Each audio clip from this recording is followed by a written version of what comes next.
ስለዚህ እነዚህ የስሜት ሕዋሳታችን ንጹህ ከሆኑ ነፍሳችን ምን ትሆናለች? ብርሃን ትሆናለች። አምስቱ የስሜት ሕዋሳታችን ከጨለመ ነፍሳችን ትረክሳለች። እግዚአብሔር ከመርከስ ይጠብቀን። ስለዚህ 5 መክሊት ተቀብሎ ያተረፈው ሰው ምንን ይወክላል? እያንዳንዱ ሕዋሳቱ ለማን የተገዛ? ለእግዚአብሔር በተገዛ ሰው ይወክላል። ዓይናችን እኮ ወደ 130 ሚሊዮን ሕዋሳት አሉት ነው። ስንቶቻችሁ በዓይናችሁ አትርፋቸዋል መክሊታችሁን? ዳዊትን ተመልከቱት። ሰገነት ላይ ሆኖ ሲመላ አሳዛኙ ሰው መጣ። እዚህ ላይ አሳዛኙ ሰው መጣ። ወደ ጨለማ የተጣለው ሰው መጣ። አንድ መክሊት የተቀበለው ወጥቶ ወርዶ ሳያተርፍ ምን አደረጋት ይላል? ቀበረው ይላል። ከባድ ነው። አንድ ነው የተሰጠው፣ አንዱንም ቀበረው። ባለቤቱ ሲመጣ ተሳሰበው። የታተረፍ አላተረፈም፣ ወደ ጨለማ ጣሉት አለ። ይሄ ማለት አንድ መክሊት ነው። 2 ይሰጥ፣ 5 ይሰጥ፣ 1 ይሰጥ ቁም ነገር አይደለም። ዋናው ጌታ የሚጠይቀው በሰጠው ምን አተረፍክበት ነው። ስለዚህ ክርስቲያኖች አንድ መክሊት ማለት አንድ ሕይወት። እስቲ በሉ አንድ ሕይወት በሉ እስቲ ድገሙት። አንድ እስትንፋስ፣ አንድ እድል፣ አንድ የንስሐ እድል። ዛሬ ለበጎ ነገር የሚሰሩ እጆች መክሊታቸውን ያተርፋሉ። ዛሬ ምንም የማይሰሩ እጆች መክሊታቸውን ቀብረዋል። እጅ ለካ የተለያየ ነው። የተቀበረ እጅ፣ የተባረከ እጅ፣ ደምን የተመላ እጅ። የሰማችሁ ነው። የወንድም ደም ይጮሃል አለ። ቃየላዊ እጅ አለ። እግዚአብሔር ለእያንዳንዱ ምን ሰጥቶታል? 5 የስሜት ሕዋሳት ሰጥቶታል። እኔም አንተም አንቺም ሁላችንም ምን አለን? ዓይን አለን፣ ጆሮ አለን፣ አፍንጫ አለን፣ እጅ አለን፣ አፍ አለን። ሲደመር ስንት ይሆናል? 5 የስሜት ሕዋሳት ሰጥቶናል ነው። ስለዚህ ለእያንዳንዱ ሰው እግዚአብሔር የሰጠው የመጀመሪያ ስጦታ 5ቱ የስሜት ሕዋሳቱ ነው። በ5ቱ የስሜት ሕዋሳታችን ዓለምን እናውቃለን? አናውቅም? ዓይናችን ምን ያያል? ይህን ሁሉ ያያል። ጆሮአችን ድምፅን ይሰማል። ምላሳችን ምግብን ይቀምሳል። አፍንጫችን ምንን ያሸታል? መዓዛን ያሸታል። እጃችን ምን ያደርጋል? ይዳስሳል። ስለዚህ ዓለምን የምንረዳበት 5 መክሊት አድርጎ 5 የስሜት ሕዋሳትን ለሁሉም ሰጥቷል። ይህ ብቻ አይምሰላችሁ። እግዚአብሔርን የምናውቀው በምናችን ነው? በ5ቱ የስሜት ሕዋሳታችን። ለምሳሌ ዓይናችን ምን ያነባል? መጽሐፍ ቅዱስ ያነባል። ጆሮአችን ምን ይሰማል? የእግዚአብሔርን ቃል ይሰማል። አፍንጫችን የማንን መዓዛ ያሸታል? መዓዛ ቁርባኑን፣ መዓዛ ዕጣኑን ያሸታል። አፋችንስ ያመሰግነዋል። ምላሳችን ስጋውን ይበላል፣ ደሙን ይጠጣል። እጃችን ይመጸውታል። ስለዚህ በ5ቱ የስሜት ሕዋሳት ዓለምን እናውቃለን። በ5ቱ የስሜት ሕዋሳት እግዚአብሔርን ጭምር እናውቃለን። ስለዚህ እግዚአብሔር ለእያንዳንዳችን ምን ሰጠን? ሳያዳለ 5ቱን የስሜት ሕዋሳት ሰጠን። ስለዚህ እነዚህ የስሜት ሕዋሳታችን ንጹህ ከሆኑ ነፍሳችን ምን ትሆናለች? ብርሃን ትሆናለች። 5ቱ የስሜት ሕዋሳታችን ከጨለመ ነፍሳችን ትረክሳለች። እግዚአብሔር ከመርከስ ይጠብቀን። ስለዚህ 5 መክሊት ተቀብሎ ያተረፈው ሰው ምንን ይወክላል? እያንዳንዱ ሕዋሳቱ ለማን የተገዛ? ለእግዚአብሔር በተገዛ ሰው ይወክላል። ስንት አተረፈ? ንገሩኝ። ሲደመር ስንት ሆነ? 10 ሕዋሳቱ ነፃ ማለት ነው። ስለዚህ እኔና እናንተ እስቲ እንዴት ነው መክሊቱነቱን የቀበርነው ወይስ ያተረፍንበት የሚለውን እንማራለን። እግዚአብሔር ለመጀመሪያ እንደ አንድ መክሊት አድርጎ የሰጠን ዓይናችን ነው። ምናችን ነው? ዓይናችን ነው። እግዚአብሔር ለምን ዓይንን ሰጠን? ዓይናችን እኮ ወደ 130 ሚሊዮን ሕዋሳት አሉት። ለምንድን ነው ይህን ዓይን የሰካለን? ዝም ብለን ሳሩን፣ ቅጠሉን፣ ምግቡን እንድናይበት ነው? ያ ብቻ አይደለም። ዓይን የምን መብራት ነው? የነፍስ መብራት ነው። እስቲ በሉ የምን መብራት ነው? ጌታችን ምን አለ? ማየቶቱ ለሥጋ ከዓይን ከውእቱ፣ የሰውነት መብራት አለ ዓይን ናት። እንግዲህ ዓይን ጤናማ ብትሆን ሰውነቱ ሁሉ ብርሃን ይሆናል። ዓይን ደግሞ ታማሚ ከሆነ ሰውነቱ ሁሉ ምን ይሆናል? የጨለመ ይሆናል ብሎ አስተማረ። ለምን? አይን ማለት የልብ በር ነው። ስንቶቻችሁ በአይናችሁ አትርፋቸዋል መክሊታችሁን? ሔዋን ለመጀመሪያ ጊዜ ኃጢአት የገባው በምኗ ነው? በአይኗ ነው። በምኗ ነው? በአይኗ ነው። መክሊቷ ተቀበረ ማለት ነው። አትቤ ያላትን ዕፀ በለስን ምን አለች? ተመለከተች። ኃጢአት በአይኗ ገባ። ዳዊትን ተመልከቱት። ሰገነት ላይ ሆኖ ሲመላለስ የኦርዮ ሚስት ስትታጠብ አየ። ኃጢአት በአይኑ ገባ። ይትፍቱ አትመኝ ያለውን አፈረሰ። አምጥቶ ደረሰባት። ኢትዘሙ ያለውን አፈረሰ። አታመንዝር ያለውን እንደገና ደግሞ ይሄን ነገር ለማስተባበል ለመደበቅ ብሎ ባሏን ገደለ። ይትቅትል የሚለው አትግደል የሚለው ፈረሰበት። ስለዚህ በአይን ምን ገባ? ኃጢአት ገባ ማለት ነው። ስለዚህ ማየት በሩን ከፈተ። ከዚያም ምኞት መጣ፣ ከዚያም ኃጢአት መጣ፣ ከዚያም ሞት መጣ። ስለዚህ አይናችን ትልቁ መክሊታችን ነው። ወይ ወደ እግዚአብሔር ወደሚወስደው መንገድ ሊመራን ይችላል፣ ወይም ወደ ገሃነመ እሳት አይናችን ሊመራን ይችላል። ስለዚህ አይናችን ምንድነው? ከእግዚአብሔር የተቀበልነው ሀብታችን ስለሆነ ለአገልግሎት መዋል አለበት። ለምን መዋል አለበት? እስቲ ድገሙት። ለምን መዋል አለበት? ለአገልግሎት። ዛሬ አይናችን ተጨንቋል፣ መክሊቱን ቀብሯል። አይናችን እግዚአብሔርን እንዳያይ ዓለም ብዙ ወጥመድ አድርጋለች። ስልካችን፣ ኢንተርኔቱ፣ ዩቲዩቡ፣ ቲክቶኩ፣ ፌስቡኩ፣ ማህበራዊ ሚዲያው ቀኑን ሙሉ አይናችን ምን ላይ ተተክሎ ነው ያለው? ስክሪን ላይ ተተክሎ ነው ያለው። ክርስቲያኖች አይናችን እረፍት የለውም። አይናችን ቁጣን ከተመለከተ ነፍሳችን ምን ይሆናል? ይቆጣል። አይናችን ርኩሰትን የሚመለከት ከሆነ አይምሮአችን ይረክሳል፣ መክሊቱ ተቀብሯል። አይናችን ፍርሃትን የሚመለከት ከሆነ ነፍሳችን ይደክማል። አይናችን የማይረባ ነገርን እየተመለከተ ከሆነ መንፈሳችን ባዶ ይሆናል። ዛሬ ብዙዎቻችን ምን ሆነናል? ደክመናል። የደከምነው ግን በስራ ብዛት አይደለም፣ ምንመለከተው ነገር በዝቶ ነው። ምንምርት በዝቶ ነው። ጸሎት አንሷል፣ ቲክቶኩ ግን በዝቷል። ሁላችንም ጠዋት ተነስተን ፊታችንን ታጥበን አምላካችን ከማመስገን ይልቅ ሁላችን እጃችንን ወደ ስልካችን ሰንዝረን ቲክቶክ፣ ፌስቡክ መኝታችን ላይ ሆነን ምናይ ሆነናል። በሰላም ያሳደረንን አምላክ ከማመስገን ይልቅ አይናችን መክሊቱን ስክሪን ውስጥ ቀብሯል፣ ተቀብሯል መክሊቱ። እግዚአብሔር በአይናችን ይጠይቀናል። የአይናችንን መክሊት የቀበረው ምንድነው? ምስል ነው። ምንድነው አልኳችሁ? የምናየው ቲክቶክ፣ የምናየው ፌስቡክ፣ የምናየው ነገር ሁሉ መክሊታችን እንዲቀበር አድርጓል። ኦርቶዶክሳውያን ዳዊት እንዲህ ይላል፣ መክሊቱን ያበዛ አይን አለውና። እስቲ አብረን እንበል። መቼ በሉ እስቲ። አይሰማም። መቼ ታጽናናኛለህ እያልኩ አይኖቼ ስለ ቃልህ ፈዘዙ ይላል መዝሙር 118:82 አይኖቼ ስለምን ፈዘዙ? ስለ ቃል ፈዘዙ ይላል።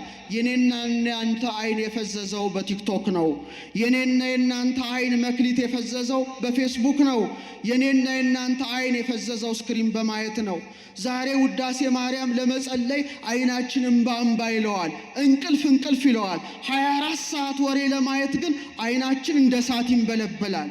ይሄ ማለት የተቀበረ መክሊት ነው። እግዚአብሔር አይንን የሰጠን ብዙ ነገር እንድናበዛበት ነው። ቅዱሳት መጻሕፍት እንድናነብበት፣ ቅዱሳት ስዕላትን እንድናይበት። ምን እንድናይበት? ከመትፌሳ ሕፃን ሶበይሬ እሞ እትፌሳ አንሰ ስዕለኪ በርእዮ ተሳልሞ። አባ ጽጌ ድንግል ሕፃን አለ እናቱን በአይኑ ሳይ እንዲደሰት አለ። እኔም አለ እመቤታችንን ሲያመሰግን ስዕልሽን በማየትና በመሳለም እደሰታለሁ አለ። ምንሽን በማየት? አይናችን ቅዱሳት ስዕላትን ማየት አቁመዋል። እናንተ የማታስተውሉ የገላትያ ሰዎች ኢየሱስ ክርስቶስ እንደተሰቀለ ሆኖ በፊታችሁ ተስሎ ነበረ፣ ለእውነት እንዳትታዘዙ አዚም ያደረገባችሁ ማን ነው ይላል። ስለዚህ አይናችን የተፈጠረው ቅዱሳት መጻሕፍትን እንድናይ፣ የሥነ ፍጥረትን ውበት እንድናይ ነበረ። ዛሬ ከዋክብትን አይቶ እግዚአብሔርን ማድነቅ ቀርቷል። ስንቶቻችሁ እስቲ ከዋክብትን አይታችሁ አቤት እግዚአብሔር ስራ ድንቅ ነው ብላችሁ ማን ነው ምሽታችሁ የምትገቡት? ወይስ መሬት እያየን ነው የምንገባው? እግዚአብሔር በሰማያት ከፍ ከፍ አይልምን? ከዋክብትም እንዴት ከፍ እንዳሉ ተመልከት ይላል ኢዮብ 22:12 ከዋክብት ከፍ እንዳሉ ተመልከት ይላል። እግዚአብሔር ለሰው ስንት እግር ሰጥቶታል? መልሱ። 2 ነው 4? ለውሻው ለፈረሱ ለቀበሮ ስንት እግር ሰጥቶታል? 4። ለምን? ከርከሮ ፈረሱ በቅሎ 4 እግር ነው ያለው። 4 እግር ስለተሰጠው መሬት ነው የሚያየው። የሚግጣውን ሳር የሚጠጣውን ውሃ ፍለጋ አይኑ መሬት ተተክሏል። ሰው ግን እግዚአብሔር ሲፈጥረው እንደ ዘንግ መልምሎ እንደ ሸት ፈልፍሎ ቀና አድርጎ የፈጠረው አይናችን ወደ ሰማይ እንድናይ ያደረገን አባታችን ሆይ በምን የምትኖር ለመብል ለመጠጥ ለሆድ ብቻ አይደለም የተፈጠር ነው። አይናችን እንደ እንስሳ እህል እያየ ብቻ እንዲኖር አይደለም። ቀና ብሎ ሰማያትን አይቶ ፀሐይን አይቶ እውነተኛውን ፀሐይ እግዚአብሔርን እንዲያመሰግን ነው። ስለዚህ አይናችን ሰማያት ስላላየ የሥነ ፍጥረትን ውበት ስላላደነቀ ለተፈጠረበት ዓላማ ስላልዋለ መክሊቱ ተቀብሯል። አይናችን መክሊቱን የሚያተርፈው ምንድን ነው? ኃጢአትን ከማየት ስንሸሽ ነው። አይናችን በብዙ ነገር ረክሷል። ኦርቶዶክሳውያን አይናችን ውስጥ ብዙ ኃጢአት ገብቷል። ክፉ ነገር ይመጣል። ለዛ አይናችንን ስንዘጋ፣ ለእውነት አይናችንን ስንከፍት፣ ለወንጌል አይናችንን ስንከፍት፣ ለክርስቶስ አይናችንን ስንከፍት፣ ይህ ጥበብ ነው፣ ይህ ታማኝነት ነው፣ ይህ መክሊት ማትረፍ ነው። ስለዚህ ኦርቶዶክሳውያን ዛሬ ብዙዎቻችን የአይናችን መክሊት የቀበርነው ምንድን ነው? ሁሉንም ነገር እናያለን። እየሰማችሁ ነው? ፊልተር እንኳን አናደርግም። ያለ ቁጥጥር ያለ ገደብ የምናየው ነገር በዛ ደግሞ ኃጢአት በአይናችን ውስጥ ገባ። ነፍሳችንን ሁሉ አጨለመ። አእምሮአችን በጨለማ ተዋጠ። ታዲያ ክርስቶስ ይመጣላ፣ የመክሊቱ ባለቤት ይመጣላ። ልጄ አይንን ሰጥቼ ነበረ፣ አንተ ግን ጨለማን መረጥክ ይላል። ጉዳችን ነው። ለእያንዳንዳችን አይን እንጠየቅበታለን። በዚህ አይናችን ክርስቶስን ነው ስናይ የምንውለው ወይስ ኃጢአት ስናይ ነው የምንውለው? በዚህ አይናችን ቅዱሳት መጻሕፍት ስናነብ ነው የምንውለው ወይስ ነገር ብቻ ስናይ ነው የምንውለው? ብርሃንን ሰጥቼ ነበረ፣ አንተ ግን ጨለማን መረጥክ። መክሊት ሰጥቼ ነበረ፣ የአይን መክሊት፣ አንተ ግን ስክሪን ውስጥ ቀበርከው ይላል። ስለዚህ መጠንቀቅ ያስፈልጋል። ስለዚህ ኦርቶዶክሳውያን ይህን ማደር መክሊትን መቅበር ነው፣ ብርሃንን ማጥፋት ነው፣ ነፍስን ማጨለም ነው። ስለዚህ ኦርቶዶክሳውያን አይናችንን እንጠብቅ። አይናችን ምናችን ነው? መክሊታችን። እስቲ ድገሙት። ይህ አይን ወይ ወደ መንግሥተ ሰማያት ሊያስገባ ይችላል ወይም ወደ ገሃነመ እሳት ሊያስጥል ይችላል። ስለዚህ አንተ በጎ ታማኝ ባሪያ አይንን ሰጥቼ ነበረ ይላል ክርስቶስ። በአይንህ አይተኸኛል። አይንን ሰጥቼ ነበረ፣ በአይን ቅዱሳት መጻሕፍትን አንብበሃል። አይንን ሰጥቼ ነበረ፣ በአይን ድሆችን በርኅራኄ ተመልክተሃል። አንተ ታማኝ በጎ አገልጋይ ወደ ጌታ ደስታ ግባ የሚለውን ሕይወትን ቃል እንዲያሰማን ቅዱስ ፈቃድ ይሆንልን። አንደኛው መክሊት ይሄ ነው። ስለዚህ በቃሉ ሚዛንነት አይናችን ጨልሟል ወይስ በርቷል? መክሊቱን አትርፏል ወይስ አላተረፈም? እኔም አንተም ሕይወታችንን እንመርምር። ሁለተኛው መክሊት ጆሮአችን ነው። ምናችን ነው? እስቲ ድገሙት። አዎ ትልቅ መክሊት ነው ጆሮ። ሰሚ ምንሰማበት ነው። ሰው ሁሉንም ነገር በግልጽ ሊያይ ይችላል፣ ግን መስማት አይችልም ጆሮ? አረ ንገሩኝ። ይሰማል። ጌታችን ስለ ጆሮ አስተማረ። ጆሮ ያለው መስማትን ይስማ ይላል። ምን ያለው? አንዳንዱ ጆሮ ድምፅ ብቻ ነው የሚያደምጸው፣ ቃልን አያደምጥም።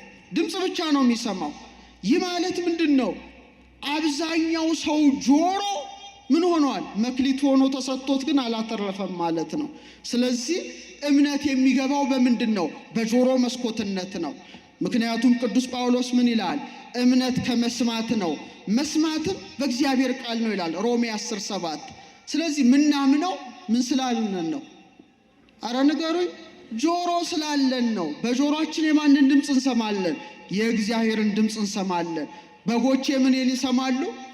ድምፄን ይሰማሉ አለ። ስለዚህ እምነት የሚጀምረው በአይን አይደለም። እምነት የሚጀምረው በጆሮ ነው። እውነትን ስትሰሙ እምነታችሁ ያድጋል። ሐሰትን ስትሰሙ እምነታችሁ ይሞታል። ባሪያ ተናገር፣ ያንተን ድምፅ ሰማለሁ የሚል ጆሮ ያስፈልጋል። ስለዚህ አብዛኞቻችን የእግዚአብሔርን ድምፅ አይደለም ጆሮአችን የሚሰማው፣ የዓለምን ጫጫታ የዓለምን ሁካታ ስለሆነ ጆሮአችን በጫጫታ ውስጥ ተቀብሯል። የዓይናችን መክሊት በቲክቶክ ውስጥ እንደተቀበረ የጆሮአችን መክሊት ደግሞ በጫጫታ ውስጥ ተቀብሯል። ሔዋን በጆሮዋ ምን መጣ? የሞት መልእክት መጣ። እየሰማችሁኝ ነው? መክሊቷ ተቀበረ። አካለ ከይሲ ማደሪያ ልሳነ ከይሲ መናገሪያ ያደረገው እባቡ በጆሮዋ ሹክ አለ። በቃ ዛሬ የብዙዎች ነፍስ የጠፋው በጆሮአቸው ምክንያት ነው። የተሳሳቱ ድምፆችን ሁሌ ያደምጣሉ። በጫጫታ ውስጥ ጆሮአቸው ተቀብረዋል። ስለዚህ ክርስቲያኖች ጆሮአችን መክሊታችን ነው። ምናችን መክሊታችን ነው? ከአምስቱ መክሊት አንዱ ጆሮ ነው። እንጠብቀው። ጆሮአችንን ንጹሕ አድርጉት። ጆሮአችሁን ለክርስቶስ ብቻ ስጡ። ዛሬ ዓለም በጫጫታ ተሞላች። ስልካችን ይጮሃል፣ ቴሌቪዥኑ ይናገራል፣ ኢንተርኔቱ ይናገራል፣ ማህበራዊ ሚዲያዎች ቲክቶኩ ይለፈልፋል። ምንም አይለፈልፋለ፣ ሁሉም ጫጫታ ነው። ግን ወደ ልባችን የሚገባው የትኛው ድምፅ ነው? የትኛው ድምፅ ነው? ጆሮአችን ሁሌ ቁጣን የሚሰማ ከሆነ ልባችን ይቆጣል። ጆሮአችን የረከሰ ቆሻሻ ነገር ከሰማ አእምሮአችን ይረክሳል። ጆሮአችን ፍርሃትን የሚሰማ ከሆነ ነፍሳችን ትደክማለች። ጆሮአችን ሐሜትን የሚሰማ ከሆነ ተቀብሯል፣ ነፍሳችን ትቆሽሻለች፣ መንፈሳችን ይቆሽሻል። ዛሬ ብዙዎቻችን ደክሞናል። እየሰማችን ነው? ምንድነው የደከመን? የምንሰማው ነገር በዛ፣ በጣም በዛ። ቲክቶኩን በዛ፣ ጫጫታ ውስጥ ተቀበረ መክሊቱ። ዛሬ ጆሮ መክሊት የተቀበረበት ጊዜ ነው። ጆሮአችን ግን እግዚአብሔር መክሊት አድርጎ ሰጥቶናልና የእግዚአብሔርን ቃል ስንሰማ፣ ጥበብን ስንሰማ፣ ማስተዋልን ስንሰማ፣ ምስጋናን ስንሰማ፣ ዝማሬን ስንሰማ መክሊቱ ምን ሆኗል ማለት ነው? አትርፏል ማለት ነው። ይህን ካልሰማችሁ ጉዳችሁ ነው። መክሊታችሁ በጫጫታ ውስጥ ተቀብሯል። የጆሮ ባለቤት ይጠይቃቸዋል አንድ ቀን። ዓይናችን ሁሉንም ነገር ይመለከታል። ጆሮአችን ሁሉንም ነገር ይሰማል። ደግሞ መስማቱ አይደለም ክፋቱ፣ ሁሉም ነገር ያምናል። ሁሉንም የሚሰማውን ሰው እንዴት ያምናል? እግዚአብሔር ይናገራል፣ ግን ጆሮ ሞልቷል። የት ያድምጠው? ሞላ፣ ጫጫታው ሞላው። እግዚአብሔር ሲናገር መስማት አንችልም። ኦልሬዲ ጆሮአችን ሞላ፣ በብዙ ነው ጫጫታ ተሞላ። እግዚአብሔር ያስተምራል፣ ዓለማችን ግን ክፉኛ እየጮኸች ነው እና መክሊቱ ሳይሰራበት እየተቀበረ ነው። ስለዚህ እግዚአብሔር በመጨረሻው ዘመን ይጠይቀናል። ጆሮ ሰጥቼ ነበረ፣ አንተ ግን አልሰማህም። እውነትን ሰድጄልህ ነበረ፣ አንተ ግን አላደመጥክም።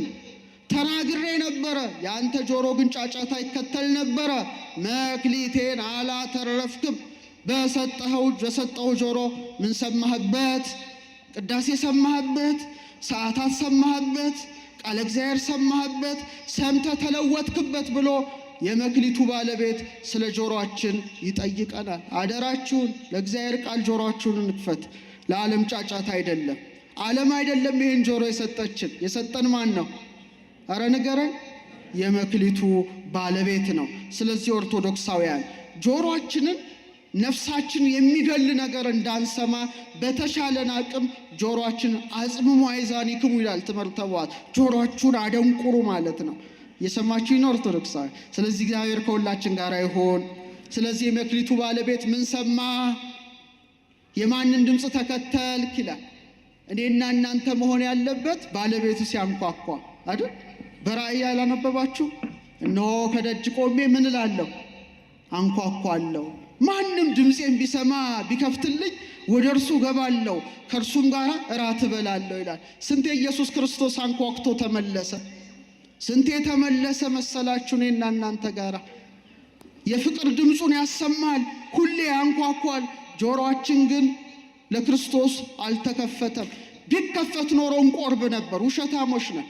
ማንቆርበው ስጋው ደግሞ ማንቀበለው አንኳኩቶ ይመለሳል። ሁሌ የፍቅር ድምፁን ያሰማል። ግን ጆሮአችን ተቀብሯል። እንዴት ይስማው?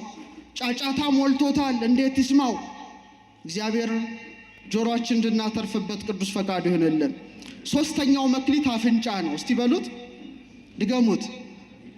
አፍንጫ ትልቁ መክሊት ነው። እግዚአብሔር ለሰው ልጆች የሰጠው ሶስተኛው መክሊት ይሉታል ሊቃውንት፣ አፍንጫ ነው። አፍንጫ ትንሽ ነገር ይመስለናል፣ ግን አይደለም። እግዚአብሔር የሕይወት እስትንፋስን ያስገባው በምናችን ነው? በአፍንጫችን።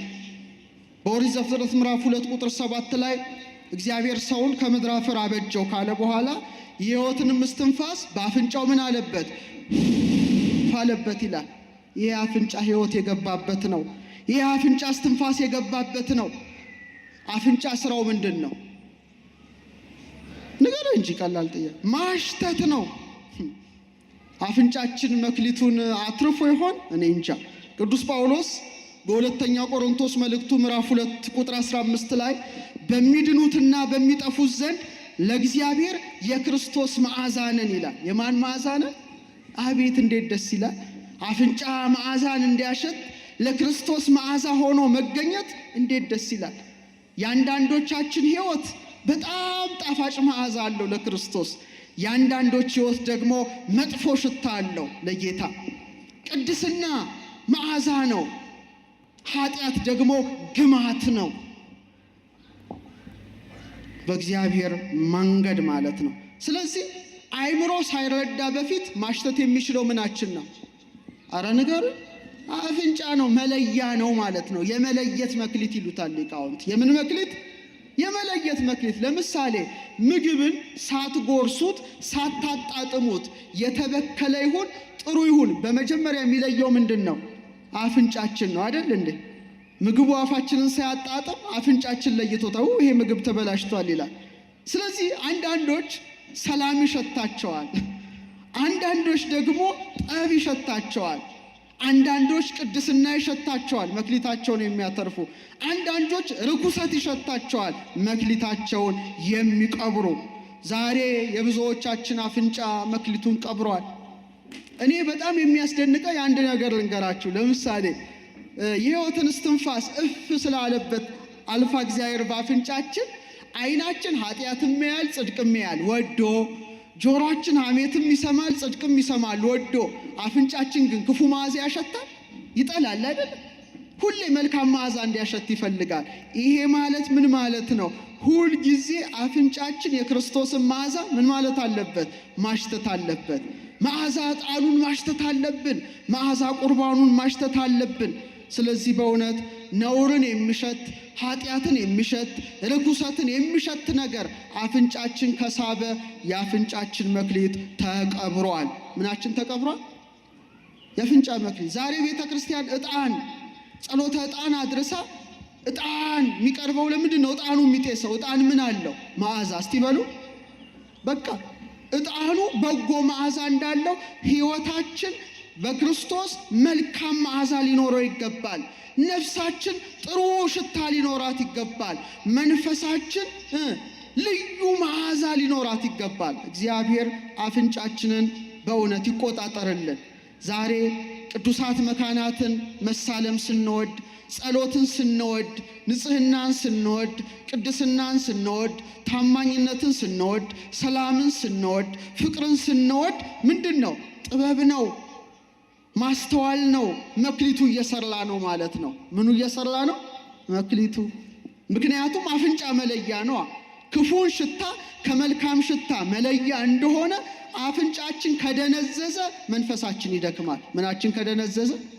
ዛሬ ሰው ኃጢአት የሚያበዛው ምንድን ነው? አፍንጫው ስለተደፈነ ነው።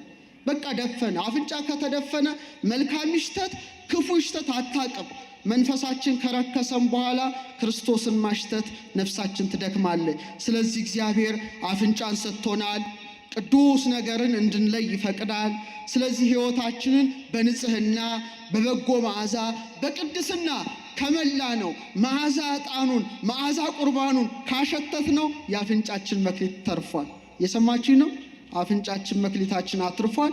እግዚአብሔር አምላክ በአፍንጫችን እንዳይጠይቀን አፍንጫን ሰጥቼ ነበረ፣ ቁርባኔን አሸተትከው፣ መዓዛ ዕጣኑን አሸተትክ፣ ቅድስናን አሸተትክ ወይስ የከፋ የከረፋ ኃጢአትን አሽትተ መጣህበት ብሎ ይጠይቃል፣ ይጠይቅሻል። ስለዚህ ተጠንቀቂ። በአፍንጫሽ መጠየቅ አለ፣ በአፍንጫ መጠየቅ አለ። አራተኛው መክሊት ምላሳችን ነው። እስቲ በሉ ዝገሙት እስቲ። ምላስ ትንሽ ነገር ናት፣ ትንሽ ቻት፣ ኃይሏ ግን በጣም ከፍተኛ ነው። አንዱ መክሊት ነው። በምላሳችን ልንባርክ እንችላለን። በምላሳችን ልንረግም እንችላለን። በምላሳችን ልንገድል እንችላለን። በምላሳችን ሕይወት ልንሰጥ እንችላለን። በምላሳችን ልንተክል እንችላለን። በምላሳችን ልናፈርስ እንችላለን። ኦርቶዶክሳውያን ያዕቆብ በመልእክቱ ምን አለ? ምላስ ትንሽ አካል ናት አለ፣ ግን ትመካለች አለ። እንደውም እንደ ግዕዙ ከገሃነም ይልቅ ታቃጥላለች ይላል። ከምን ይልቅ? ገሃነም ያቃጥለው ኃጥኡን ብቻ ነው። ምላስ ግን ጻድቁንም ኃጥኡንም ታማለች። የስንቶቻችን ምላስ በሐሜት ውስጥ ተቀብረዋል። እግዚአብሔር ምላስን የሰጠው ለምንድን ነው? ለጸሎት፣ ለምስጋና፣ ለማስተማር፣ ለማጽናናት፣ እውነቱን ለመመስከር፣ ቃሉን ለመስበክ ነበረ። ግን ምላሳችን ይህንን አላደረገም። ሕይወት ወሞት ውስጥ ተደልሳን ምሳሌ 18:21 ሕይወትና ሞት ምን ላይ ናት አለ? ምላስ ላይ። ምላሳችን ሕይወት ሊያመጣ ይችላል፣ መክሊት ሊያተርፍ ይችላል። ምላስ ደግሞ ሞትን ሊያመጣ ይችላል፣ መክሊቱን ሊቀብር ይችላል። ቃላቶቻችን እያንዳንዳቸው ተጽፈዋል ላይ። አሁን አይምሰልህ፣ እያንዳንዱን ታነበዋለህ። እኔ ተናግሬ ይሆን ብለህ እንዳትደነግጥ። ስለዚህ እያንዳንዱ ቃላችን ይገነባል፣ እያንዳንዱ ቃላችን ያፈርሳል። አንድ ጥበብ ልንገራችሁ። አባቶቻችን እናቶቻችን ያሁኖቹን አለ የበፊቶቹ አሁን ምን እንደምንሰራም አናውቅም። ጠበል እየሰማችሁኝ ነው? ጠበል ውጭ ያስቀምጣሉ፣ ቤት አያስገቡም። ለምን መሰላችሁ? ምንናገረው ነገር ይላሉ ጠበሉን ያረክሰዋል። ምኑን ያረክሰዋል? ጠበሉን ያረክሰዋል። ስለዚህ ሐሜተኛ ነና አፋችን አያርፍም። ያን ለጤንነት ብለን ብንጠጣው መልሶ በሽተኛ ያደርገናል። ይሄ ትልቅ ሳይንስ ነው። ዛሬ የሳይንሱ ዓለም እንዴት እንደደረሰበት ልንገራችሁ። ለምሳሌ ብርጭቆ ላይ ውሃ ሞልተን ምን እናደርጋለን? ጸሎት እንጸልያለን አይደል? እንላለን፣ እንጸልያለን ዳሴ ማርያም። ከዛ ስንጠጣው ያድነናል። ካፋችን ምን ወጥቷል? አረ ንገሩ። ቃል ወጥቷል። ቃሉ ውሃውን ምን አድርጎታል? ለውጦታል ማለት ነው። ስለዚህ ፈረንጆቹ ምን አደረጉ? ጃፓን አንድ ሪሰርቸር ነው ፕሮፌሰር ማሳሮ ኢሞቶ ውሃ መጡና ውሃ ላይ መልካም ቃልና ክፉ ቃል ጻፉ። ትልቅ ሳይንስ ነው የምነግራችሁ። በብርጭቆ ነው የሞሉት። ብዙ ብርጭቆ አመጡ፣ ውሃ ሞሉና አንዱን ውሃ እወድሃለሁ ብለው ጻፉበት። አንዱን ውሃ እጠላሃለሁ ብለው ጻፉበት፣ ክፉ ቃል ማለት ነው። አንዱን ውሃ አንተ መልካም ነህ ብለው ጻፉበት። አንዱን ውሃ አንተ ደደብ ነህ ብለው ጻፉበት። አንዱን ውሃ መላእክት ትመስላለህ ብለው ጻፉበት። አንዱን ውሃ ሰይጣን ትመስላለህ ብለው ጻፉበት። ተቃራኒና አዎንታዊና አሉታዊ። ከዛ ምን ይሉታል? ውሃው ጋር ሄደው አንዱን ብርጭቆ ውሃ እወድሃለሁ እወድሃለሁ እወድሃለሁ፣ አንዱ ጋር ደግሞ ሄዳሉ እጠላሃለሁ እጠላሃለሁ እጠላሃለሁ፣ አንተ በጎ አንተ በጎ አንተ በጎ፣ አንተ ደደብ አንተ ደደብ አንተ ደደብ። ምኑ ላይ ነው የሚናገሩት? ውሃው ላይ ነው። በኋላ ውሃውን ክሪስታል አደረጉት፣ በረዶ አድርገው ሲያወጡት መልካም ቃል የተነገረበት ውሃ እጅግ የሚያምር ክሪስታል ቅርጽ ሰጥቶ ወጣ። ክፉ ቃል የተነገረበት ውሃ የሚያስፈራ ቅርጽ። አይናችሁ መቼም ለሳይንስ ተጠቀሙበት። ለዚህ ኢንተርኔት ላይ ያለ ተመልከቱ፣ የማሳሮ ፕሮጀክት ብላችሁ። ክፉ ቃል የተነገረበት ውሃ አቤት ሲያስፈራ ቅርጹ በ24 ሰዓት ውስጥ ተፈረከሰ። በምን ውስጥ ተፈረከሰ? አያችሁ፣ ምንናገረው ቃል ውሃ ላይ እንኳን ተጽዕኖ አለው። አዎንታዊ ቃል፣ የብርሃን ቃል፣ የእውነት ቃል፣ የሰላም ቃል፣ የፍቅር ቃል፣ የበረከት ቃል አንደበታችን ካዘነበ ሀገር ትባረካለች። የሐሜት ቃል፣ የነውር ቃል፣ የጥላቻ ቃል፣ የክፋት ቃል ካመነጨን ሐዘንን ይወልዳል። ሁሌ እንዳለቀስን እንኖራለን። ቃል ኃይል ስላለው ሕይወትና ሞት በምን ናት አለ? በአንደበት ናት አለ። እስቲ ከዚህ በኋላ እስቲ ቤታችሁ ውሃ ሰድባችሁ እስቲ ጠጡ። እስቲ ጎበዝ የሆነ ሰው ሞክሩት። እኔ ግን የለሁበትም። ሙልጭ አድርጋችሁ ውሃውን ሰድባችሁ እስቲ ጠጡት። ምን እንደምትሆኑ ራሳችሁን ታውቁታላችሁ። ስለዚህ ልባችን የቃላችን መውለጃ ነው። ብዙዎች ጌታችን ምን አለ እስቲ በልብ መልቶ ከተረፈው አፍ ይናገራል ይላል። አይገርምም? እስመም ተረፈ ልብ ይነብብ አፍ። ለካ አፍ የልብ መስኮት ነው። ዛሬ ውሸታሞች ስለሆንን አቤት ገሊት እኮ አፏ ነው እንጂ ልቧ ንጹህ ነው። ውሸት። አፋችን የሚናገረው ከልባችን የወጣውን ነው። ልቧ ንጹህ ነው፣ ልቡ ንጹህ ነው፣ አፉ ነው እንጂ ውሸት። ሽንት ቤት የሚሸተው ላዩማ ሴራሚክ እኮ ነው፣ ያምራል፣ እብነ በረድ ነው። ቆሻሻው የሚወጣው ከምኑ ነው? ውስጡ ያለው ቆሻሻ ነው በአፉ የሚወጣው። ሰውም ልቡ ሲቆሽሽ ነው አፉ ቆሻሻ ነገር የሚያወጣው። ዛሬ ምላሳችን የልብ መስታወት ናት። ዛሬ ምላሳችን ተቀብራለች። ሳናስብ እንናገራለን። በሰው ሁሉ እንፈርዳለን። ሐሜቱ፣ ማማረሩ፣ ስድቡ፣ ውሸቱ፣ ምንልከው መልእክት ስንቱን አቁስሏል። እግዚአብሔር አንደበታችን ይጠብቅልን። ለአንደበቴ መዝጊያ አብጅ ይላል ዳዊት። ምን ሰጠው አስተያየት ስንቱን ሰብሮታል መሰላችሁ? ትጠየቁበታላችሁ፣ እንጠየቅበታለን። በየሶሻል ሚዲያው ስንቱን ሰብራችሁታል፣ ስንቱን ሰብረነዋል። ትጠየቅበታለን፣ እንጠየቅበታለን። እግዚአብሔር ምላስን ለበረከት ሰጥቶን ነበረ፣ እኛ ግን ለጩኸት ነው የተጠቀምንበት። እግዚአብሔር ምላስን ለእውነት ነበር የሰጠን፣ እኛ ግን በሰው ላይ በሐሰት በመፍረድ መክሊታችንን ቀብረናል። እግዚአብሔር ምላስን ለእውነት ሰጥቶን ነበረ፣ እኛ ለክርክር ተጠቀምንበት። በቃ ለምስጋና የሰጠውን አንደበት ለሐሜት ስንጠቀም መክሊቱ ተቀብረዋል። ስለዚህ አብዙት እስቲ፣ መክሊቱ ይትረፍረፍ፣ እግዚአብሔር ደስ ይበለው። በጎ ታማኝ አገልጋይ እንዲለን እንጸልይበት፣ እንባርክበት፣ እውነት እንናገርበት፣ ለሰው የተሻለ ነገር እናስተምርበት፣ ይቅርታ እንጠይቅበት፣ ይቅርታ እንስጥበት። እየሰማችሁ ነው? ያኔ መክሊቱ ይጨምራል፣ መክሊቱ ይበዛል። አለያ ግን ውሸት ስንናገር፣ ስናማ፣ ስንረግም መክሊቱ እየተቀበረ ነው። አንድ ቀን ጌታ ይመጣል። አንተ ይልሃል ምላስን ሰጥቼ ነበር ግን አላመሰግንከበትም ይላል። ዛሬ ከምናማበት ይልቅ ነው ወይስ ምናመሰግንበት በቀን የሚበልጠው?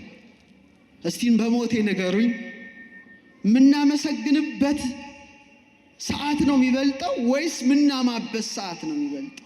ይሄ ራሳችሁ ጥያቄ ነው። ሚዛን ውስጥ አስገቡት። አንዱ ካንዱ ስለሚለያይ የሰማችሁ ነው። ውዳሴ ማርያም ለመጸለይ እኮ ትግል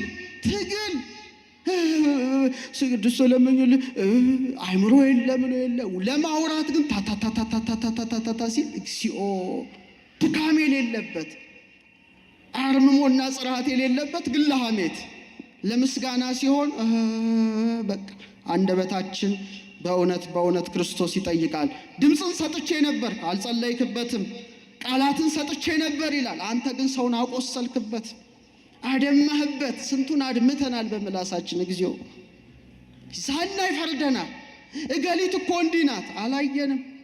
አንድ ታሪክ ልንገራችሁ። በጣም የሚገርም ታሪክ ነው። በቅዱስ ወንጌል ላይ በተለይ በትርጓሜ ላይ የተጻፈ ነው። አንድ የበቃ ሰው ነበረ። ምን እያለ ነበር? የበቃ ፍጹም ሰው ነበረ እና ሲጸልይ ሁልጊዜ ጌታን ይመለከተዋል እና ደግሞ ከጌታ ቀኝ በባለሟልነት ሲቆም ያየዋል። እንዴት አይነት ጸጋ ነው! ይሄ ሰው አንድ ቀን እንግዶች ይመጣሉ። ይሄ ባህታዊ ጋር ከከተማ ነው የመጡት ቡራኬ ለመቀበል እና ስለ ከተማ ሕይወት ይጠይቃቸዋል። ድሮ ስለነበረበት አካባቢ አቶ እንትና ገሌ እንዴት ነበረ? ገሌ እንዲህ ነው ይሉታል፣ ይመልሱለታል። አንድ በጣም ወንጀለኛ በጣም መጥፎ ሰው ነበረ፣ እሱ እንዴት ሆነ ይላቸዋል። በመጥፎ ስራው የሚታወቅ ነው። አይ እሱማ ንስሐ ገብቶ ከክርስቶስ ጋር ታርቆ መልካም ሰው ሆኗል አሉት። ምን አላቸው መሰላችሁ? ውሸታሞች፣ እስካሁን የነገራችሁኝ እንደውም ውሸት ነው አላቸው። የሰማችሁ? ይህም ብቻ ነው የተናገረው። በኋላ ይሄ ባህታዊ እንዳስለመደ ሊጸልይ እጆቹን ሲዘረጋ ድሮ እንደሚያየው ራእይ አላየም። ድሮ የብርሃን ላንቃ ካባ ለብሶ በክርስቶስ ፊት ቆሞ ምስጋናውን ክርስቶስ ሲቀበልለት ነበር። አሁን ግን ጌታ ምን አለ? እጅ እግሩን እሰሩት አለ። እየሰማችሁ ነው? እጅ እግሩን እሰሩት። እኔ ጻድቁን ኃጥኡን ጻድቅ ማድረግ ይሳነኛልን? ይሳነኛልን? መንግስት ተበላላጭ ነው፣ በል ወደ ጨለማው ጣሉት አለ። ይሄን ብቻ ነው የሰው የተናገረው። እየሰማችሁ ነው?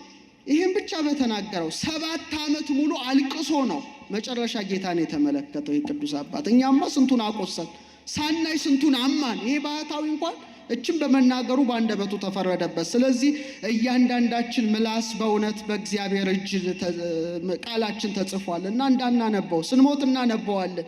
ይህን ተሳድቤ ነበር፣ ይህን ሰው አቁስዬ ነበር፣ ይህን ሰው አፍርሼ ነበረ እንዳትሉ ካሁኑ ምላሳችሁን መክሊት እንድናተርፍ አምላካችን ይፍቀደልን። መጨረሻ መክሊት እጃችን ምናችን? 5ኛው መክሊት እጅ ነው። እግዚአብሔር ለሰው የሰጠው ትልቁ መክሊት እጁ ነው። በጣም ደስ ይላል። እግዚአብሔር እንድናይ ብቻ አይደለም የፈጠረን፣ እንድንሰማ ብቻ አይደለም የፈጠረን፣ እንድናሸት ብቻ አይደለም የፈጠረን፣ እንድንቀምስ ብቻ አይደለም የፈጠረን። እግዚአብሔር ሰውን እንዲሰራ ስለፈጠረው ምን ሰጥቶታል? አረመልሱ እጅ ሰርቶታልና መክሊት የተቀበለው ሰው እኮ ወጥቶ ወርዶ ነው በእጁ ያተረፈው። እጅ ትልቅ መክሊት ነው። ዛሬ ብዙዎቻችን እጃችን ተቀብሯል። እጃችን ተቀብሯል። ስራ ቅጣት አይደለማ። እየሰማችሁ ነው? እንድንሰራ ተፈቅዷል። አዳም ኤዶም ገነትን እንዲያበጃጃት እግዚአብሔር ሾሞታል። ስለዚህ የማይሰራ ምን አይሁን አይብላ ይላል። እግዚአብሔር እጅን የሰጠን እኮ እንድንሰራበት ነው። ዛሬ ለበጎ ነገር የሚሰሩ እጆች መክሊታቸውን ያተርፋሉ። ዛሬ ምንም የማይሰሩ እጆች መክሊታቸውን ቀብረዋል። ብዙ ሰዎች እንጸልያለን፣ ጥሩ ነው፣ እንጸልይ፣ እንናገራለን፣ እናምናለን፣ ግን እጆቻችን ባዶ ናቸው። ባዶ ናቸው። ባዶ ናቸው።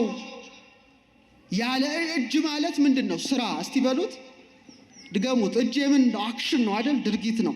ቢመታ ያደቃል፣ ቢወረውር ያርቃል፣ ቢያስር ያጠብቃል፣ ቢታገል ይጥላል። እጅ ማለት ስራ ነው። ብዙዎቻችን እምነት አለን ግን ስራ የለንም። እጃችን ተቀብሯል ማለት ነው። ተቀብሯል ማለት ነው። ስራ የሌለው እምነት በራሱ ምንድን ነው? የሞተ ነው ይላል። ስለዚህ መርዳት እምነት ነው፣ እጃችን ይርዳ። መስጠት እምነት ነው፣ እጃችን ይስጥ። ማገልገል እምነት ነው፣ እናገልግል። መገንባት እምነት ነው፣ እንገንባ። ይቅር ማለት እምነት ነው፣ ይቅር እንበል። የብዙዎቻችን እጅ ግን ይህን ስላላደረገ ተቀብሯል። እና አንድ መክሊት የተቀበለው እኮ የተፈረደበት ምንም ስላላደረገ ነው አይደል እንዴ? አዎ። ስለዚህ ብዙዎቻችን እናገራለን፣ አፋችን ይለፈልፋል፣ ግን አንተገብርም። እናውቃለን ግን ሰው እንረዳ ይሆን? እኔ እንጃ። እንመለከታለን ግን አንንቀሳቀስ። ይሄ ወድቋል ሰው እኮ በጎ ሳምራዊ ወዴት አለ? እኔ እንጃ። እጆቻችን የተጠመዱት ስልክ ላይ ነው። ይኸው ስልክ ላይ እዚህ ተቀምጦ እኮ ስልክ የሚጎረጉር ሰው አለ። አሁን እጆቻችን ስልክ ላይ ተጠምደዋል፣ ነገር ግን መልካም ስራ የላቸውም፣ ባዶ ናቸው። ቀኑን ሙሉ ስክሮል ሲያደርጉ ይቆራሉ፣ ምጽዋት ግን አይሰጡ። ብዙ ቃላት ይተይባሉ፣ እንባን ግን አይጠርጉ። ብዙ ገንዘብ ሰብስበዋል፣ ግን አይሰጡም። ባንክ ቤቱ ይጭነቀው፣ አይሰጡም። ቀደው አያጎርሱም፣ ቀደው አያለብሱም፣ ቀድተው አያጠጡም፣ ቆርሰው አያጎርስም። እጃቸው ተቀብሯል። እግዚአብሔር ግን እጅን የሰጠን በእውነት እንድናገለግልበት ነው። ሰውን እንድንረዳበት ነው። ጥሩ ነገር እንድንገነባበት ነው። የሙት ልጆችን እንድናሳድግበት ነው። ያዘኑ እንባዎችን እንድንጠርግበት ነው። ስለዚህ እግዚአብሔር እጅን ያያል እና ሰነፍ ከሆንን ነገ ሰራለው ምትል ከሆነ ነገ መጸውታለው ምትል ከሆነ ድሃን እየተመለከትን ማንረዳ ከሆነ በእውነት እጃችን ተጠያቂ ነው እና ጌታ በመጨረሻው ዘመን ስለ እጃችን ይጠይቀናል። እጅን ሰጥቼ የነበረ ምን አደረክበት? ዳረዳህበት? እንባበስክበት ወይስ አፈረስክበት? ይጠይቃል። እንዲህ ያንዳንዱ እጅ እንዲሁ ምን አይነት እጅ ነው? ኦርቶዶክሳውያን ደግ እጅ አይታችኋል? ደግ እጅ ወይኔ! ያንዳንዱ እጅ አለ መርዝ በጥብጦ ሰው የሚገድል ውርጃ የሚያስወርድ ጨካኝ እጅ አለ፣ የራሱን ልጅ የሚያጠፋ እጅ ለካ የተለያየ ነው። የተቀበረ እጅ፣ የተባረከ እጅ፣ ደምን የተመላ እጅ። የሰማችሁ ነው። የወንድም ደም ይጮሃል አለ። ቃየላዊ እጅ አለ። ዛሬ ጠበሉ ይመስክር፣ ስንቱ ሰው አብዷል። ይሄ ሁሉ ነጠላ በለበሰ ሰው የተሰራ ነው። እግዚአብሔር ልብን ያያል። እጃችን ደም ተመልተው ከሆነ መክሊቱ ተቀብሯል። ቀልድ አይደለም። በእያንዳንዱ መዳፋችን ክርስቶስ ይጠይቀናል። ስንት እጆች አሉ? ተናገር። 2። ስንት መዳፍ አለን? 2። ስንት ጣቶች አሉን? 10። ምንድን ነው? የሙሴ ሕግ እኮ ነው። እንደ ቀኝ እጅ እግዚአብሔርን መውደድ ፍቅረ እግዚአብሔር፣ እንደ ግራ እጅ ፍቅረ ቢጽ ወንድምን መውደድ፣ እንደ 2 መዳፍ 2 ጽላት፣ እንደ 10 ጣቶች 10 ትእዛዛት ናቸው። ጽላት እኮ ነው ያንተ። ይሄ እኮ ቃላቱ ነው።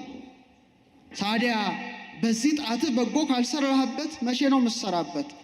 ይሄ ጣት ነገ በመቃብር ይታሰራል። ክርስቲያኖች አሁን ነው መስራት፣ አሁን ነው መክሊትን ማትረፍ። ነገ ያንተ ቀን አይደለም እና እግዚአብሔር በእጃችን እንድናተርፍ ቅዱስ ፈቃዱ ይሁንልን። 2 መክሊት የተቀበለው ሌላ 2 አተረፈ ይላል። ስንት?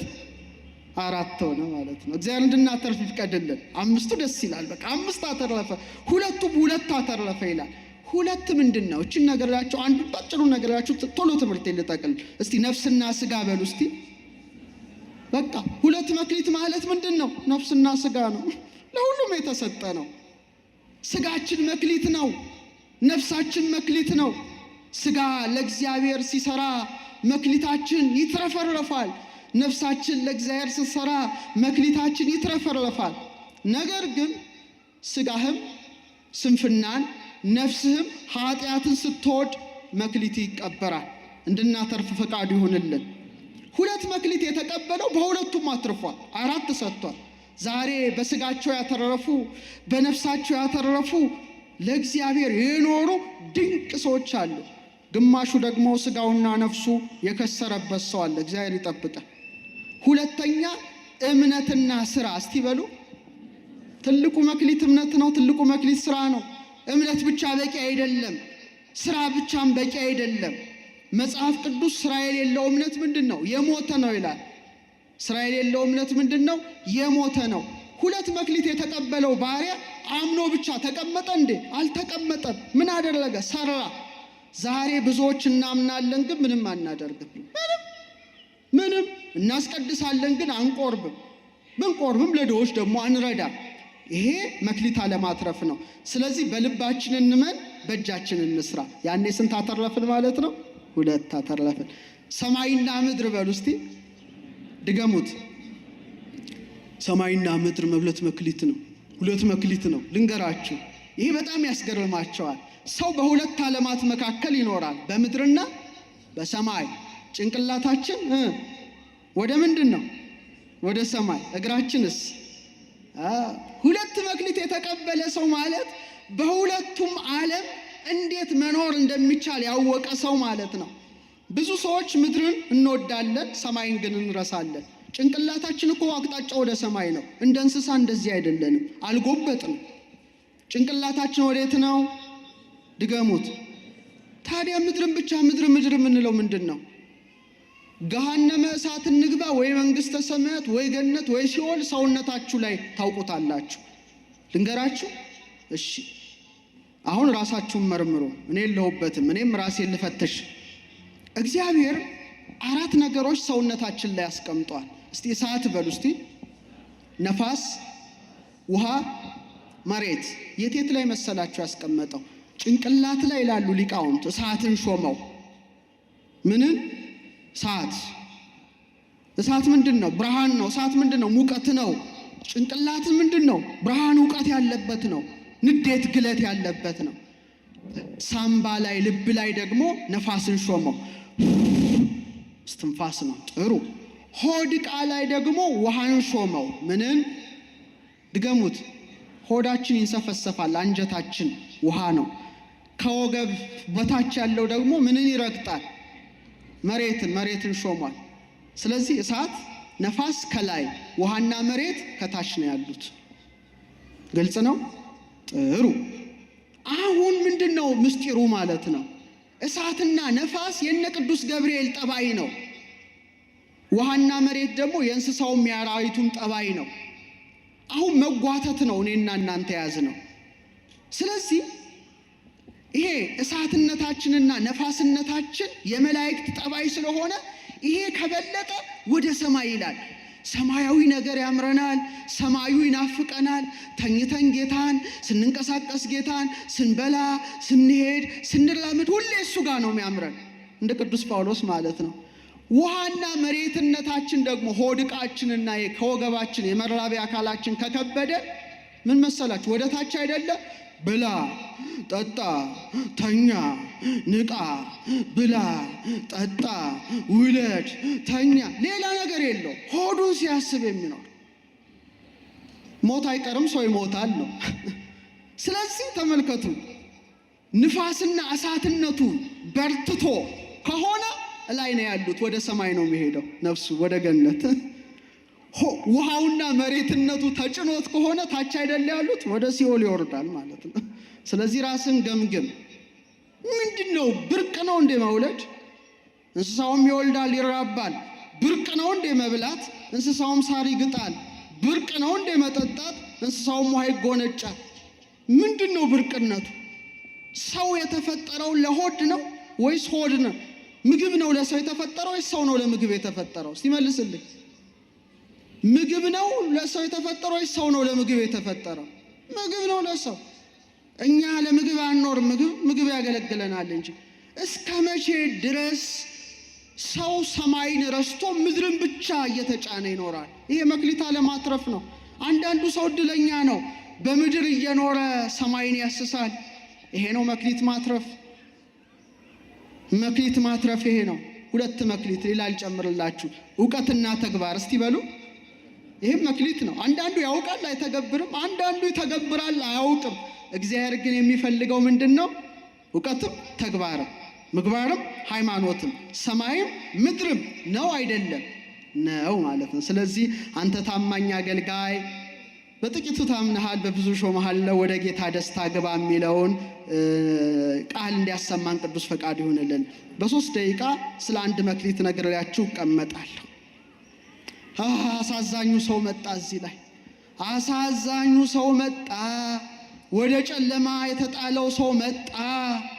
አንድ መክሊት የተቀበለው ወጥቶ ወርዶ ሳያተርፍ ምን አደረጋት ይላል? ቀበረው ይላል። ከባድ ነው። አንድ ነው የተሰጠው፣ አንዱንም ቀበረው። ባለቤቱ ሲመጣ ተሳሰበው። የታተረፍ ካላተረፈም ወደ ጨለማ ጣሉት አለ። ይሄ ማለት አንድ መክሊት ነው። እስቲ በሉ። 2 ይሰጥ፣ 5 ይሰጥ፣ 1 ይሰጥ ቁም ነገር አይደለም። ዋናው ጌታ የሚጠይቀው በሰጠው ምን አተረፍክበት ነው። ስለዚህ ክርስቲያኖች አንድ መክሊት ማለት አንድ ሕይወት። እስቲ በሉ አንድ ሕይወት በሉ። እስቲ ድገሙት። አንድ እስትንፋስ፣ አንድ እድል፣ አንድ የንስሐ እድል፣ አንድ ጊዜ እግዚአብሔር የሰጠን ጊዜ። ትንሽ ልንገራችሁ። ዛሬ ሕይወታችን ራሱ አንድ መክሊት ነው። እግዚአብሔር ብዙ ለምን አልተማርክም? ለምን ብሉይ ኪዳን አዲስ ኪዳን ጠንቅቀህ አላወቅንም? ለምን መተርጉም አይሆንክም? ለምን ሀብታም ሆነ አልሰጠም ይላል። ግን አንድ ሕይወት ሰጥቼ ነበር ይላል። ሕይወት የጋራ ነው አይደል? ነው አይደለም? ሕይወት የጋራ ነው። ልብ የጋራ ነው። ምናልባት 5 የስሜት ሕዋሳታችን ፍጹም ላይሆን ይችላል 5 መክሊት እንደተቀበለው። ግን ሰው ከእንስሳት የሚለይ ምን አለው? አንድ ልብ አለው። በልባችን መውደድ ያቅተናል እንዴ? ኧረ በሞቴ ነገሩ መውደድ ያቅተናል? ንስሐ መግባት ያቅተናል? ይቅር ማለት ያቅተናል? መለወጥ ያቅተናል? አያቅተንም። አንድ እድል ነው እግዚአብሔር የሰጠን። ብዙዎች ዛሬ ልባቸውን ቀብረዋል። ልባቸው ጸሎት የለውም። ልባቸው ንስሐ የለውም። ልባቸው ፍቅር የለውም። ዓላማ የለውም። ልክ ልባቸው መሬት ሆኖ መክሊታቸውን ቀበረባቸው። ያሳዝናል። አንድ መክሊት አንድ እድል ነው። ዛሬ እግዚአብሔር አንድ ጥሪ ያስተላልፏል። አንድ ማስጠንቀቂያ ለእናንተ ሰጥቷል፣ ለእኔም ሰጥቷል። አንድ ቅጽበት ሰጥቷል፣ አንድ ክፍት በር ሰጥቷል። ያ ካለፈ አለፈ ነው። ፈያታዊ ዜማን አንድ እድል አገኘ አይደል? መስቀል ለአንድ እድል አገኘ። አንድ እድል ወንበዴው በግራ የተሰቀለው እኮ አንዱን ዕድል አልተጠቀመበትም፣ ይሳደብ ነበር ይላል እስኪሞት ድረስ። ያ ግን አንድ የተከፈተች በር ሲያገኝ አቤቱ በመንግስት በመጣ ጊዜ ምን በለኝ አለ፣ አስበኝ አለ። ዛሬ ብዙዎቻችን እግዚአብሔርን አልካድነው ግን ነገ እንላለን። በቃ ችግሩ መቀመጥ። አረ ቆይ ቁረቡ፣ እስቲ ቆይ እስቲ ትንሽ ልቆይ ነገ። አንድ መክሊት የተቀበለው ባሪያ ጥፋቱ ሰርቋል። መክሊት አልሰረቀም አይደለም። ምንድነው ግን መክሊቱን አባክኗል? አላባከነም። አባክኗል እንዴ? አላባከነም። ጥሏል? አልጣለም። ግን ያላደረገው ነገር ምንድነው? አለማድረጉ ነው። ይሄ ለፍርድ አብቅቶታል። ብዙዎቻችን በእውነት መንቃት፣ መብላት፣ መጠጣት ሆኗል ስራችን። ጸሎት የለም፣ እድገት የለም፣ አገልግሎት የለም፣ ለውጥ የለም፣ ንስሐ የለም። ህይወታችን ልምድ ሆኗል። ህይወታችን ምን ሆኗል? ልምድ ሆኗል። ነፍስ ዝም ብላለች። ልባችን ቀዝቅዟል። መክሊቱ ተቀብሯልና እግዚአብሔር አምላክ መክሊታችን እንድናተርፍ ቅዱስ ፈቃዱ ይሁንልን። ስለዚህ ህይወት እድል ነው። ባካችሁ ተጠቀሙበት። ዛሬ የመዳን ቀን መቼ ነው? ነገ ነው ወይስ አሁን? ዛሬ አሁን ነው። ተጠቀሙ። ቶሎ ንስሐ ግቡ። ቶሎ ስጋ ወደሙ ተቀበሉ። ከዛ የምንጣልበት ቦታ ብርሃን የለም፣ ጨለማ የወጣው ቦታ ነው። ስለዚህ ኦርቶዶክሳውያን መክሊታችን እንድናተርፍ አምላካችን ቅዱስ ፈቃዱ ይሁንልን። ያስተማረን የመከረን አንተ በጎ ታማኝ አገልጋይ ወደ ጌታ ተላ ደስታ ግባ የሚለው ኢየሱስ ክርስቶስ መክሊታችን አትርፈን በመንግስቱ እንድንደምቅ ቅዱስ ፈቃዱ ይሁንልን። ገብርኄር ታማኝ አገልጋይ ማን ነው እንዳለ ቅዱስ ጳውሎስ ሕይወታችንን በቃሉ እንድንፈትሽ አምላካችን ቅዱስ ፈቃዱ ይሁንልን። ወስብሐት ለእግዚአብሔር።